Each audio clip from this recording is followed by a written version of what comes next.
Episode की शुरुआत में हमारी फीमेल शीची को दिखाया जाएगा, जहां उसके हैंड में रिपोर्ट होता है और डॉक्टर कहती है कि तुम 2 मंथ की प्रेग्नेंट हो। ये बात सुन के वो याद कर रही होती है जब वो ड्रग्स में थी, उसे जानबूझ के किसी ने पिलाया होता है और वो जा रही होती है अपने फियांसे के पास और कहती है निकल तू बाहर, आज मैं तुझे बताती हूँ कि शीची स्ट्रॉन्ग है। शीची को तू धोखा दे रहा था किसी और लड़की के साथ, तुझे क्या लगता है मैं तेरा पता नहीं कर सकूँगी? आई हेट यू, निकल तू बाहर। यहाँ वो चिल्ला रही होती है, जहाँ हमारे मेल लीड प्रेसिडेंट ली की एंट्री होती है, जो कि अभी काफ़ी इंजॉय कर रहे होते हैं अकेले ही। जहाँ वो देखती है, कहती है अरे तू तो मेरा बॉयफ्रेंड है ही नहीं, तो फिर मेरे बॉयफ्रेंड के रूम में क्या कर रहा है?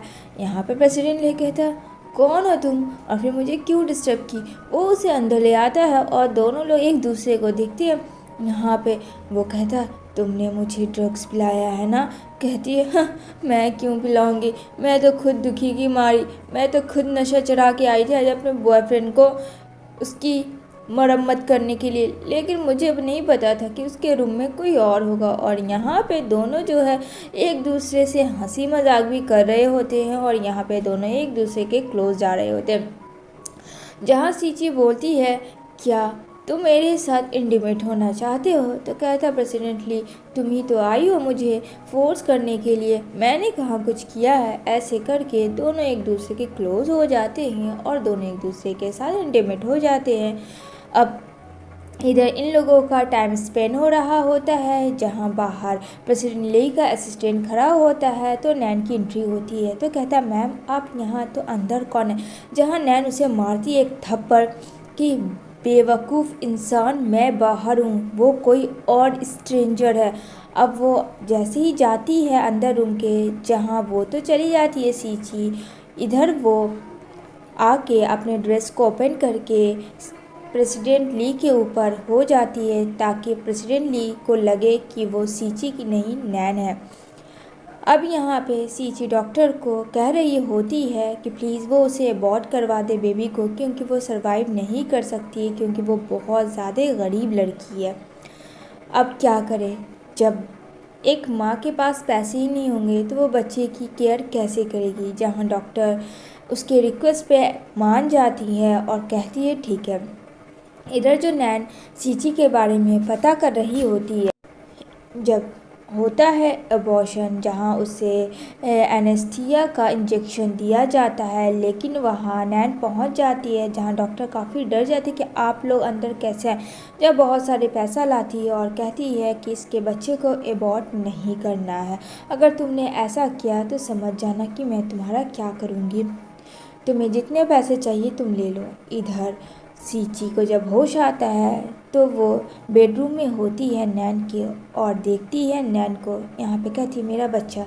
कहती है तुम एबॉर्ट नहीं करवाओगी उस बच्चे को क्योंकि वो मुझे चाहिए। लेकिन सीची कहती तुम कौन होती हो इस बच्चे के बारे में, मैं तुमसे ज़्यादा सोचती हूँ। जहाँ उसे पैसे देती है लालच के लिए कि वो उस बच्चे को रखे, लेकिन वो कहती है कि मेरा बच्चा है, इसे मैं रखूँ या हटाऊँ ये मेरी जिम्मेदारी है।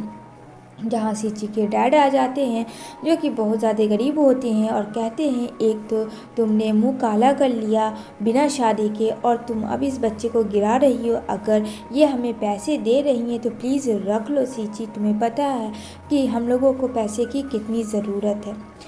और ना चाहते हुए भी सीची डैड के लिए एक्सेप्ट कर लेती है क्योंकि नैन ने धमकी दिया होता है अगर उसने ऐसा नहीं किया तो सीची के डैड को मार डालेगी। दूसरी तरफ प्रेसिडेंट ली को दिखाया जाएगा जहां आती है नैन और कहती है तुम मुझसे शादी कब करोगे, कितना टाइम हो गया है? प्रेसिडेंट ली जहां बोलता है तुमने अभी तक मुझे बेबी को बर्थ नहीं किया है, तुमने तो कहा था कि तुम प्रेग्नेंट हो, बहुत जल्द बेबी हमारा होगा।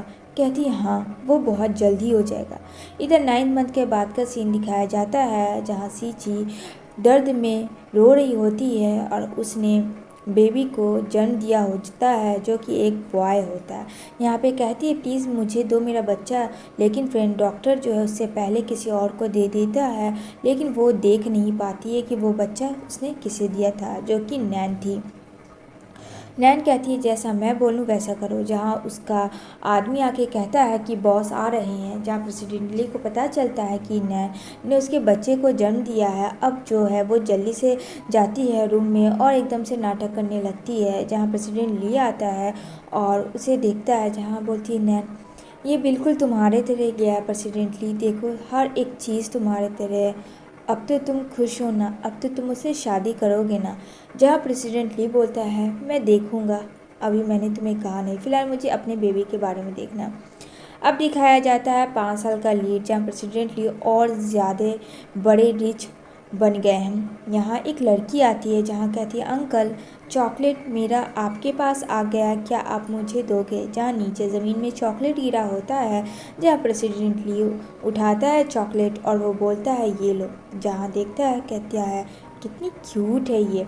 जहाँ बोलता है तुम्हारा नाम क्या है, तो कहती है मेरा नाम मोमो है, वैसे आपसे मिलकर अच्छा लगा अंकल। तो कहती है ओके और बाय बोल के वो चला जाता है। जहाँ सीची आती है, वो जो डॉटर होती है किसी और की नहीं सीची की होती है, जबकि सीची ने तो एक बॉय को बर्थ किया था। अब ये क्या स्टोरी है फ्रेंड, अगर अभी सब कुछ बता दूंगी तो मज़ा नहीं आएगा। जहाँ सीची जो है अपने लाइफ में बहुत ज़्यादा मूव ऑन, मामा चलो ना मैं बहुत ज़्यादा हंग्री हूँ, मुझे भूख लगा है। जहाँ सीची कहते हैं अच्छा मेरी प्रिंसेस को भूख लगा तो चलो अपनी प्रिंसेस के लिए कुछ करते हैं। इधर जब जाती है ऑफिस के लिए इंटरव्यू के लिए, वहाँ प्रेसिडेंट ली से उसकी मुलाकात होती है। जहाँ लिफ्ट ख़राब हो गया था, उसका बाल जो है वो फंस गया था। जहाँ वो कहता है 1 सेकंड, तो उसकी आवाज़ उस रात वाली स्ट्रेंजर मैन से मिलती है। उसे कुछ समझ नहीं आता लेकिन वो हट जाती है। जहाँ उसका असिस्टेंट सीची को उल्टा सीधा बोलता है, जहाँ बोलती है कि तुम होते कौन हो इस तरीके से किसी को जज करने वाले, अभी मेरी इंटरव्यू ख़त्म नहीं हुई, जब होगी तब देख लेना। जहाँ प्रेसिडेंट ली भी उसकी बातें सुन रहे होते हैं। अब यहाँ पे सीची का इंटरव्यू का टाइम होता है, जहाँ सीची को नाम लेकर पुकारा जाता है। तो वो जैसे ही अंदर जाती है, जहाँ देखती है कि ये क्या, ये तो प्रेसिडेंट ली और वही ये आदमी बैठा हुआ है जिससे कि उससे थोड़ी देर पहले पंगा हुआ था। यहाँ पे प्रेसिडेंट ली बोलता है कि तुम्हें सॉरी बोलना होगा क्योंकि तुमने गलती की। जहाँ सीची एटीट्यूड में कहती है तू होता कौन है इस तरीके से मुझे बोलने वाला कि मुझे सॉरी बोलना होगा, मैं तुझे सॉरी नहीं बोलूँगी। अगर तुम प्रेसिडेंट हो तो अपने कंपनी के लिए हो, मैं बस इतना जानती हूँ कि मैं अपना 100% अपना इफेक्ट दूँगी, डैट्स इट, इसके आगे कुछ नहीं। ये अच्छी बात लगती है प्रेसिडेंट ली को और वो उसे हायर कर देती है। जहाँ सीची जाती है अपनी डॉटर मोमो के पास और कहती है सब ठीक तो है मोमो। मोमो बोलती है मम्मा आज आपका दिन कैसा गया। कहती है कुछ अच्छा कुछ बुरा। कहती है कोई बात नहीं मम्मा, लाइफ में ऐसे ही होता है। यहाँ पे बोलती है मामा मुझे किंडर गार्डन घूमने जाना है। तो कहती है हाँ लेके चलूँगी। इधर जो है वो ऑफिस में अपना काम कर रही होती, तभी एक लेडी बोलती है प्लीज़ बचा लो यंग मास्टर को क्योंकि उसकी माँ उसे बहुत मार रही है। जहाँ जाती है सीची और कहती है एक्सक्यूज़ मी मैम, अब बच्चे पे इस तरीके से हाथ नहीं उठा सकती है। जहाँ बच्चा काफ़ी ज़्यादा डर जाता है और वो सीची के पीछे छिप जाता है जिसका नाम सॉन होता है। यहाँ पे कहती है तुम कौन होती हो इस तरीके से मेरे और मेरे बेटे के बीच आने वाली, ये हम दोनों का मामला है और गलती इससे हुई है तो इसे सज़ा मिलनी चाहिए। यहाँ पे जैसे ही प्रेसिडेंट ली आता है कि ये सब क्या तमाशा हो रहा है, लेकिन ऊपर जो है फ्रेंड झूमर गिर रहा होता है। जहाँ सीची बिना सोचे समझे प्रोटेक्ट करती है सॉन को और उसके ऊपर झूमर गिर जाता है जिसके वजह से वो बेहोश हो जाती है। वहीं पे जहाँ सॉन कहता है मम्मी आप ठीक तो, क्योंकि हर बच्चे को प्यार वाली माँ चाहिए। अब यहाँ पे प्रेसिडेंट चिल्लाता है कि जल्दी से एम्बुलेंस बुलाओ और सीची को हॉस्पिटल लेके जाता है। इसी के साथ ये एपिसोड यहीं पे एंड होती है।